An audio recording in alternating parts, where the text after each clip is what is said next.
All right, back to the bench. Flamed, sanded. I cleaned out the middle of the ship. Um,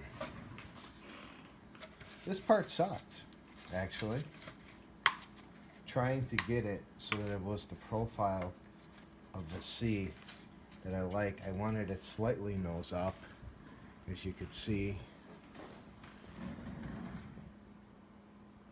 Have that, sorry about the lighting. Slightly nosed up as it's going through the waves.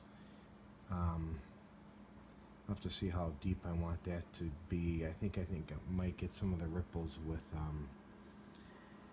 off the waves. There's going to be foam. I also might use hot glue, I was thinking about, but that's sort of the profile that I'm looking for. So why did I put it on an angle? Mainly because everybody puts it straight, and why do I have to do what everybody does? So I always like to look for those little tricks. It's something different. That's why I have it on an angle.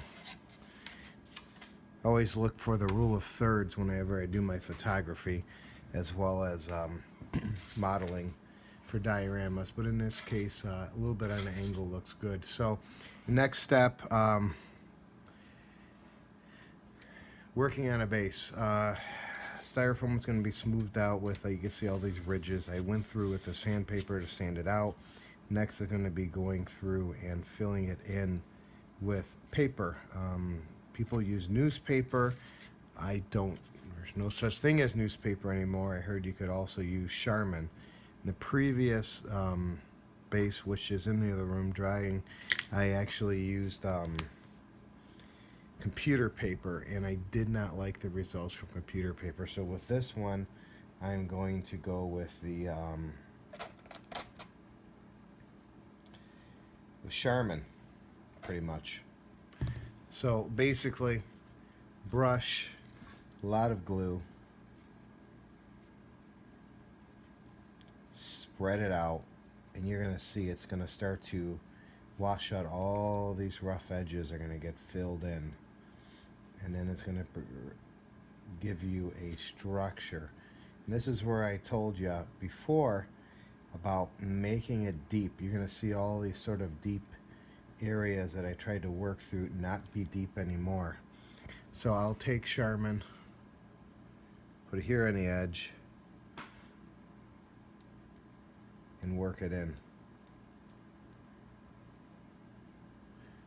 Looks like I got a couple layers there.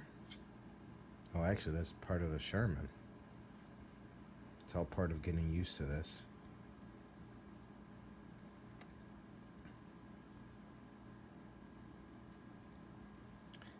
Getting that pressed down. It seemed like before when I did it, a ton of glue is the way to go. Just get a ton of glue and work it in. And what happens is the paper is going to act as a reinforcement for your seascape.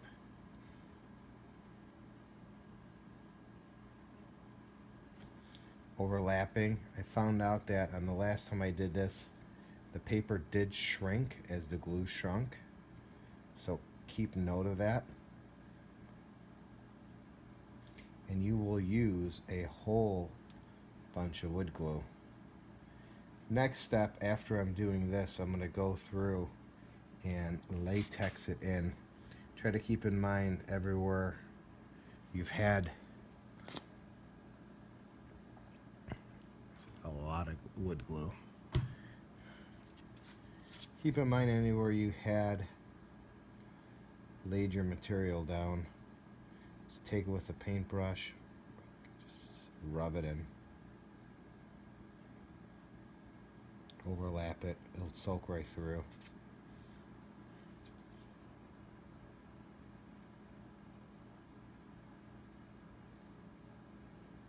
And this will be pretty much my fate for about the next hour as I go through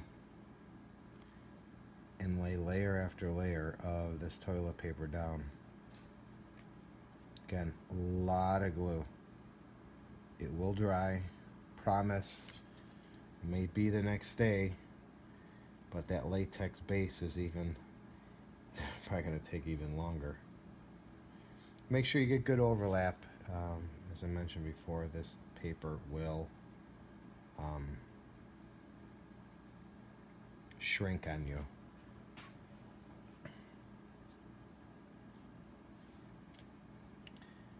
So that's it for now. Not much to see here, other than me trying to figure this out with a new media and a lot of wood glue. This is as much as I can, and then it'll eventually soak through the paper and into where you want it to be.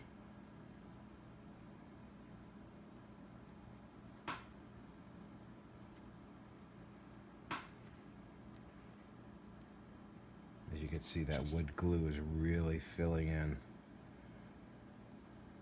all the imperfections of the styrofoam. So, as I mentioned, go deep with the styrofoam burning.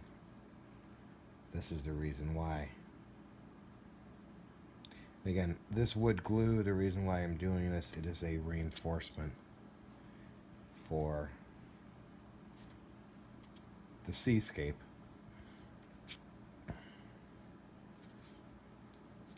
And that is all for now. I'm going to spend a bit filling this in, and we'll get back to the next step of latexing. Using the acrylic latex caulk to actually add to the seascape. Now you're probably looking at it and say, hey, that looks sort of like a seascape. But when it dries, it really doesn't. And get into that and why the latex works out. That's it for now. See ya. Alright, welcome back to the bench. Status update on the Enterprise. It looks like all the wood glue is dried, and it looks like somebody threw up on my model. The Enterprise is looking well. You can see it's starting to come together, all the sides. The weathering is looking good. Everything is getting together. But next step for this guy is I'm going to be painting it black to get rid of the vomit look, and then it's going to go for latex. So this one, sort of a hint of what's coming up. The tester is dried. Even to the touch, it looks good. And now it's going to go for some painting to get its first coat done. So that's it for an update now. Next I'll go back and we'll show you how to latex this guy up. Alright, back to the paint booth. It's time to get rid of this vomit color. Now, I'm going to be painting this with a acrylic lacquer caulk. Now this is an acrylic paint. If we used enamel, we wouldn't be able to attach it to the caulk. But since this is an acrylic, you can. If you look at the shininess, how this is looking, that's going to make a pretty neat sea. Sort of a rough sea.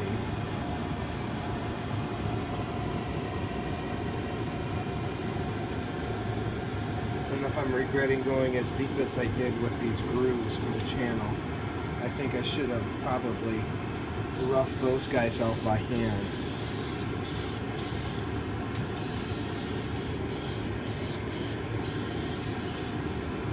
Much better than the vomit color. So once this cures, come back in a couple minutes. I'm going to start putting down the caulk. In the meantime, I'm going to start working on the little tester guy. He's already latexing ahead of the game. Come back for that. Alright, back at the sink. Hope that caulk works. So here's my tester. It's painted blue with a little bit of white, and as you'll see in a bit what I'll be doing with this. So this is covered with a latex caulk. It's all smoothed over to get that shiny sea look, and this is sort of just the paint. So I'm going to have to clear coat over that with the gloss medium that I have. so I can start the next step, which is foaming it. Foaming it with a caulk. So here is the base for now. I trimmed up the edges a little bit, made them more square, and you can see the rough shape. Again, this one here I went with computer paper, and you get the thin, you get the smooth look to it. And then this one I actually used toilet paper, where you get the rough sea look through it. So I don't know how this is going to look with the caulk. We'll find out, but you can see I have to really go over this because the Charmin has, focus, the Charmin has sort of that straight line corrugation to it, which if it didn't have it, I bet you I probably could have gone with this C as is. But we're going to try the caulking, and as you can see I did paint the blue. Actually, this is a black base coat, as you know. This blue, that blue on top of the white. And the white's what you see right here. I'm sorry, the whiter blue. So, we'll see how this goes. Caulk that I'm using, cover up the brand, is a waterproof window. Couple things to look at. Make sure that it says paintable and washes up with water. That means it's not silicone. And that's the important part. If it was silicone, you're not going to get this to attach to acrylic paints. So what I'm going to be doing, I'll do a little bit and then we'll come back at the end. Sort of oozing this guy on here.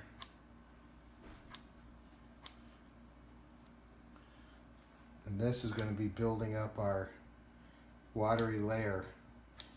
After I'm done with this part, I'm actually going to go back and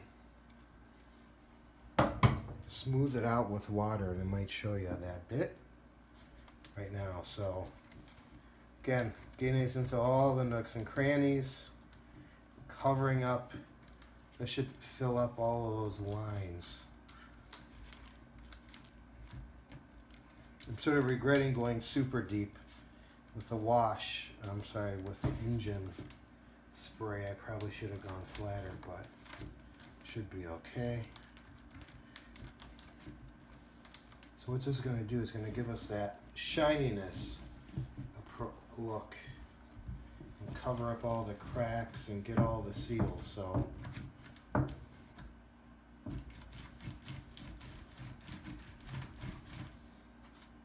did put a lot more last time, but since this is a rough texture, I'm going to make some adjustments and make it smoother. The smell of this is absolutely horrible.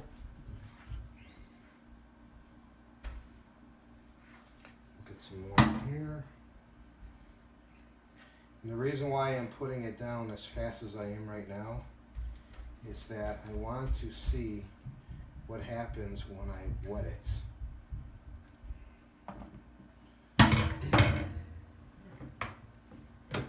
That's going to be the quick test. So again, this is just acrylic caulk, non-silicone, the most important part, because then you can just put acrylic latex paints over and you're good to go.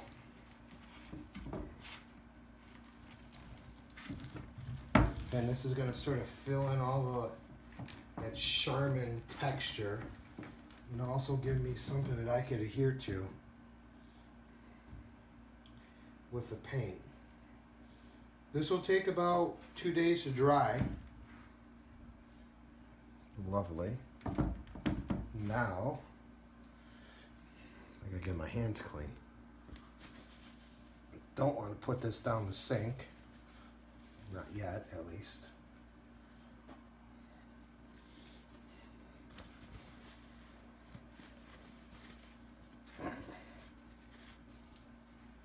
Makes for great video.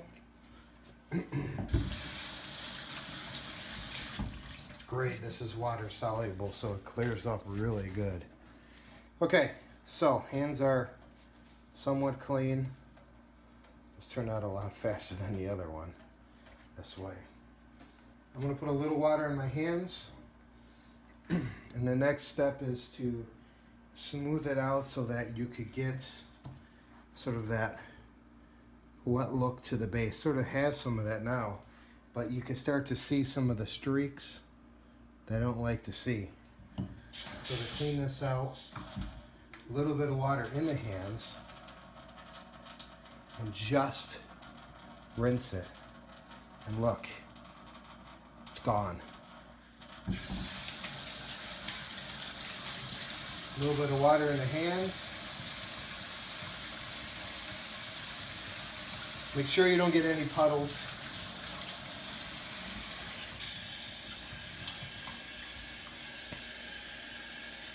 Nice and shiny see. Charmin look is gone. Again, get a little bit of that water. Smooth it out. And add it, just looks great. Nice and smooth water with some roughing.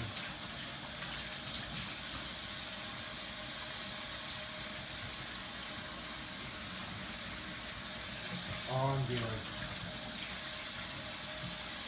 Get that latex pattern all through here.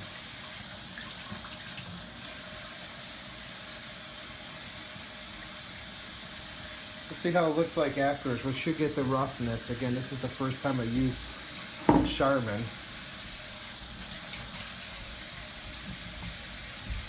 Get some water on there, move it out.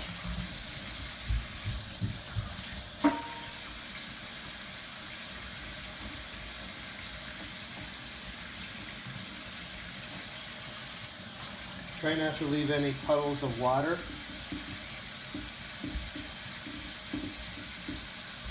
You see some of the markings and the roughness. When this latex gets to be very watery and almost pliable, I'll call it.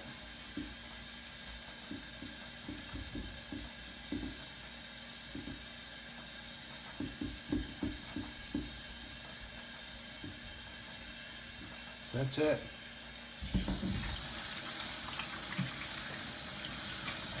Some areas of the Charmin left over, but I am happy with what I'm seeing. Again, this is going to dry clear.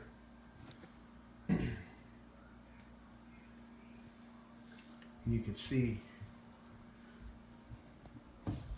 get some good light. How nice and shiny that water looks. So that's it from now. We're going to let this dry clear. We'll see what we have.